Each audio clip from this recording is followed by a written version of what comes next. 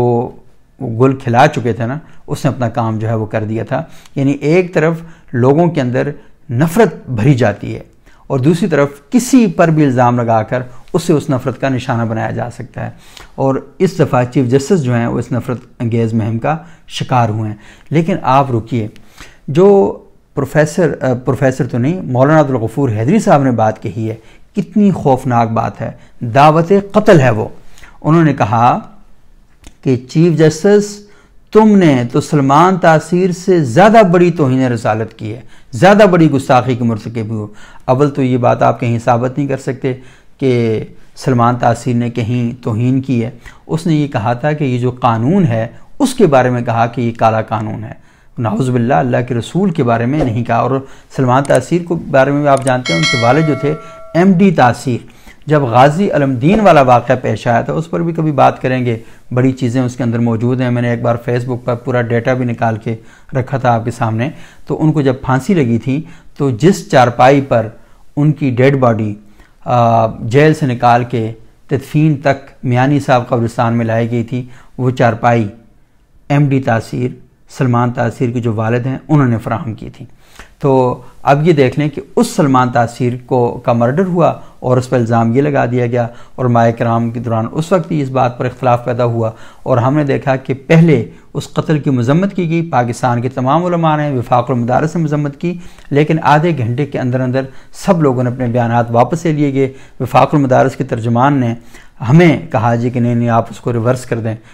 مطلب ہے کہ ہمارا یہ بیان ابھی نہیں ہے، اس کو نشر نہ کیا جائے. تو یہ والا کام کر دیا گیا تھا. تو مذہب کی آگ اتنی خوفناک ہے کہ اسے اپنے کسی بھی مقصد کے لیے استعمال کیا جا سکتا ہے اور لوگوں کی زندگیاں اور لوگوں کی جانیں جو ہیں وہ داؤ پہ لگائی جا سکتی ہیں. تو جو عبدالغفور حیدری صاحب نے جو بیان دیا ہے یہ صراحتاً بالکل واضح، کیونکہ آپ کو پتہ ہے کہ ان کے سیکورٹی گارڈ نے، سلمان تاثیر کے سیکورٹی گارڈ نے ان کو قتل کیا تھا. تو یہ خدا نہ خواستہ کوئی لوگوں کو اس جانب متوجہ کروانے والی کوشش ہے۔ تو یہ غفور حیدری صاحب کو فوری طور پر اپنے بیان پر معذرت کرنی چاہیے اور اپنا بیان جاری کرنا چاہیے، تاکہ لوگوں کے ذہنوں کے اندر یہ بات آئے۔ اور قرآن بھی ہمیں یہی اصول بتاتا ہے اور یہ کہتا ہے کہ جب آپ فَإِن تَابُوا وَأَصْلَحُوا وَبَيَّنُوا، کہ آپ نے اگر کوئی غلط کام کر لیا ہے تو فوری طور پر توبہ کریں، اپنی اصلاح کریں اور اس کو بیان بھی کریں۔ یہ عالم کا فرض ہے، کیونکہ اگر وہ بیان نہیں کرے گا تو کہیں پر بھی کسی بھی وقت یہ پرابلم کریٹ ہو سکتا ہے۔ اور آپ کو پتہ ہے کہ سلمان تاثیر صاحب کے مرڈر میں بھی مفتی حنیف قریشی صاحب، ان کا بیان تھا اور ممتاز قادری ان کی تقریر سنی اور پھر اس نے سلمان تاثیر کو آ کے قتل کر دیا۔ تو علماء کی رسپانسبلٹی ہونی چاہیے، لیکن میں کو یہ کوئی گلی محلے کے علماء تو ہیں نہیں ہیں، یہ پاکستان کے مرکزی علماء ہیں، بڑے عہدوں پر فائز ہیں، اور مجھے بڑا دکھ اور افسوس ہوتا ہے کہ پھر وہ اس قسم کے آرگومنٹ بھی دیتے ہیں کہ جہاں سے وہ یہ کہتے ہیں کہ پیپلز پارٹی نے بھٹو صاحب کا جو مرڈر تھا اس کو نہیں مانا تھا، مسلم لیگ نون نے جو پاناما کا فیصلہ آیا تھا اسے نہیں مانا تھا۔ بھائی وہ فیصلہ لاگو ہو گیا، ماننا نہ ماننا الگ بات ہے، جس کے خلاف فیصلہ آئے گا وہ کہاں مانتا ہے، وہ فیصلہ لاگو ہو گیا۔ لیکن آپ اگر ملک کے اندر اس قسم کی چیزیں وہ کریں گے، اختلافات ہوتے ہیں اور فیصلے غلط بھی ہوتے ہیں، یہ نہیں کہ فیصلے ہمیشہ ٹھیک ہوتے ہیں، لیکن اگر آپ یہ والا کام کریں گے تو اس کا مطلب ہے کہ ریاست کا نظام تہ و بالا آپ کر رہے ہیں۔ تو ویلاگ بہت زیادہ لمبا ہو گیا ہے، لیکن اس ساری چیز کو آپ تک پہنچانا اور سمجھانا بہت زیادہ ضروری تھا، اس لیے یہ ویلاگ تھوڑا لمبا ہوا ہے۔ دیکھیں بولنے میں ٹائم میرا بھی لگا ہے، سننے میں ٹائم آپ کا بھی لگا ہے، لیکن اس بات کو سمجھنا انتہائی ضروری ہے۔ ویلاگ ضرور سماعت کریں، اسے شیئر بھی کریں، اس پر گفتگو بھی کریں، کامنٹ کیا کریں، اور کیا کہتے ہیں یہ جو گھنٹی والا سائڈ پہ بٹن لگا ہوا ہے نا، اسے ایک دفعہ آرام سے دبا دیں، لیکن اس سے پہلے سبسکرائب بھی آپ کو کرنا پڑے گا۔